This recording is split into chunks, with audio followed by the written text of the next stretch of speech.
foggy night, shadows creeping slow, whispers in the wind, where'd Johnny go? Blood on the hay, pitchfork gleam, midnight moon, a witness to a scream, barn doors creaking, secrets kept tight, old man Joe seen a deadly sight, no justice found, just a broken plow, crows peck the ground, dead man's vow. Murder in the meadow, lies thick as dust, promises shattered, betrayed by trust, chaos in the cornfields. I'm here with Country Diggers. Today I thought I'd go into the Battle of Vicksburg, and I will be singing a song. It's not a murder ballad, it's a Civil War song from the Shoebirds on their Southern Gothic album in 2015. And I'll be reading from history.com, and the article will be by Sarah Pruitt, and the original article was July 4th, 2013, and it was updated April 23rd, 2020, so stay tuned. Tell Me Mother by the Shoebirds. Tell me, mother, what do you see? Do you see the same things that I see? And it's all right now, and there's no need for your crying. Yazoo River flows past my home, blue coats landing now at Vicksburg landing. Oh yeah, scorched earth raids on powder mills, Yankees there are raiding our stills, and it's all right now, and there's no more use for the crying. Tell me, sister, what do you hear? Do you hear the same things that I hear? The cannons are firing, and it's all right now, and there's no more use for the crying. Yeah, I know that my daddy's dead, died at Vicksburg in his bed. No more crying. Come on, mama, look at me. Is there no more left of this Confederacy? We're all dying, and it's all right now. And it's all right now. There's no more crying. All right, now on to the story. All right, this is from history.com, and it's by Sarah Pruitt. She wrote the original article July 1st, 2013, and updated April 23rd, 2020. How the Union captured Vicksburg and seized the key to Civil War victory. With the defeat of Robert E. Lee's army at Gettysburg a day earlier, the Confederate surrender of Vicksburg, Mississippi on July 4th, 1863 would turn the tide of the Civil War. The Union campaign against Vicksburg in its entirety would be the longest of the Civil War.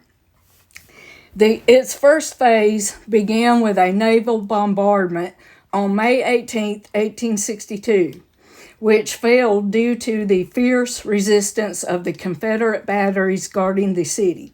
That winter, Union forces made an unsuccessful attempt to take Vicksburg by land from the north. In the spring of 1863, General Ulysses S. Grant conceived a bold new plan.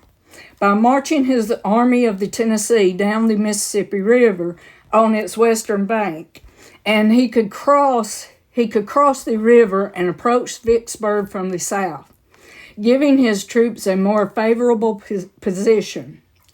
On March 29th, some 40,000 of Grant's men began marching from Milliken's Bend to Hard Times, Louisiana. Meanwhile, a Union flotilla commanded by Rear Admiral David Porter ran past the Vicksburg defenses in mid-April. managing to slip by despite being hit hard by Confederate batteries and rendezvous with Grant at hard times.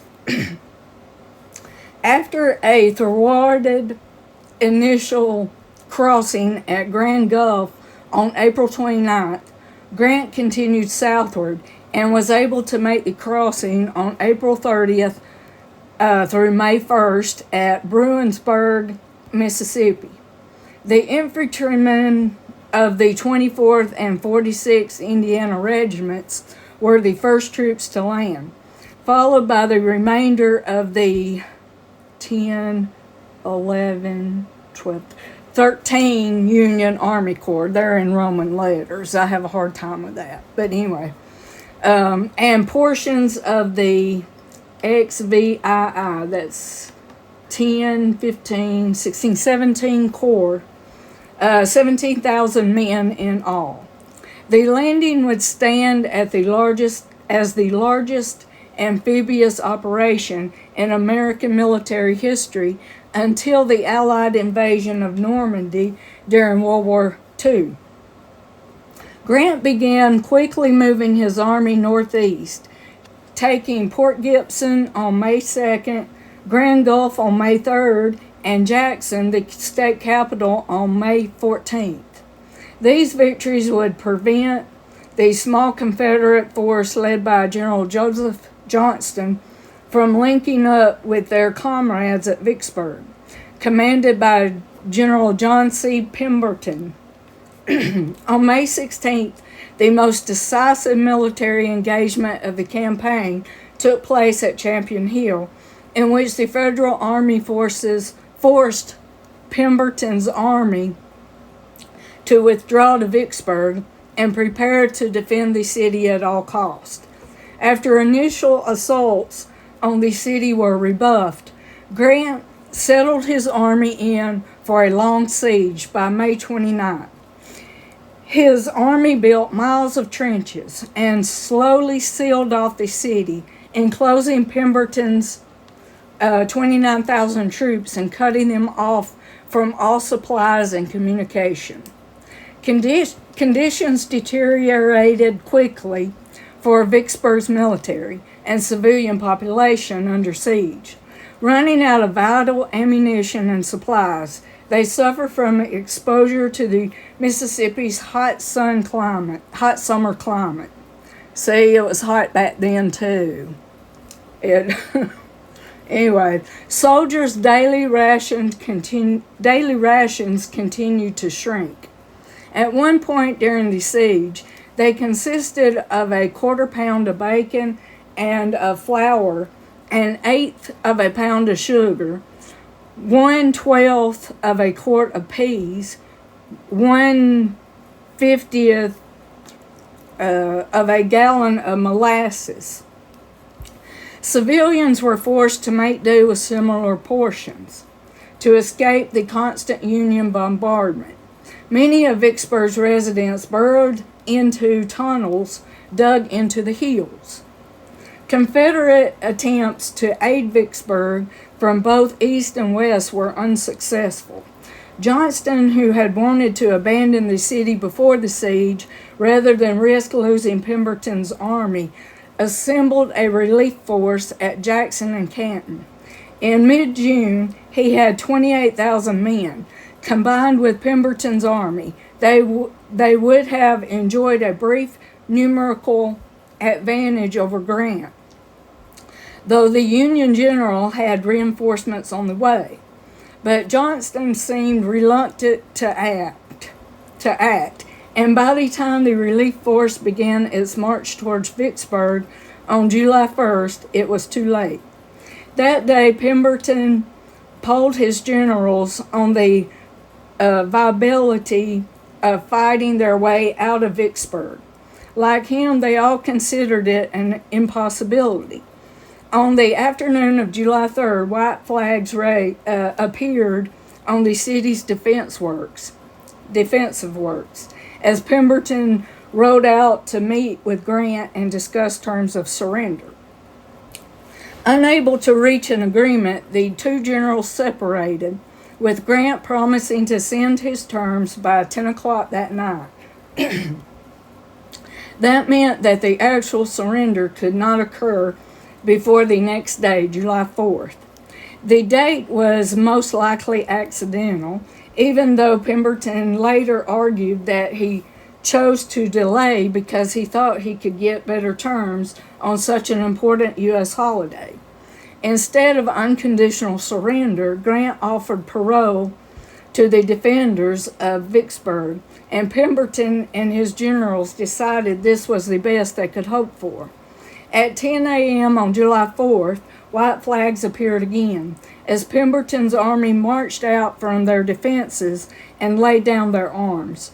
Union forces then marched in and took control of the city, ending the siege of Vicksburg. Vicksburg's fall divided the Confederacy in half, leaving the Union in firm control of the Mississippi River. With the campaign, U.S. Grant proved his military mettle and won the unwavering confidence of his commander-in-chief, Lincoln, who would soon make him commander-in-chief of all Union armies. The loss of Vicksburg, along with the entirety of Pemberton's army, decimated Southern morale and divided its leadership to the highest levels. As Confederate President Jefferson Davis was disgusted with Johnston's reluctance to come to Pemberton's aid, together with the Union defeat of Robert E. Lee's army at Gettysburg the previous day, the fall of Vicksburg would turn the tide of the Civil War. After the surrender, Vicksburg's proud citizens endured enemy occupation while they tried to rebuild their once robust town. For years, a story persisted that anti-Union feelings remained so strong in Vicksburg that its residents did not celebrate the 4th of July until the mid-20th century. While it's certainly a compelling idea, historians have recently questioned this version of events based on several factors. For one thing, federal troops occupied Vicksburg well into Reconstruction. Many Union soldiers would even marry local women. And surely these troops celebrated on the 4th, no doubt joined by some Vicksburgians. And even after federal troops left, anecdotes from generations of city residents indicated 4th of July celebrations took place. It is not known whether Vicksburg city officials sanctioned commemoration of the 4th, but private citizens and even businesses may still have observed the holiday without such official sanction.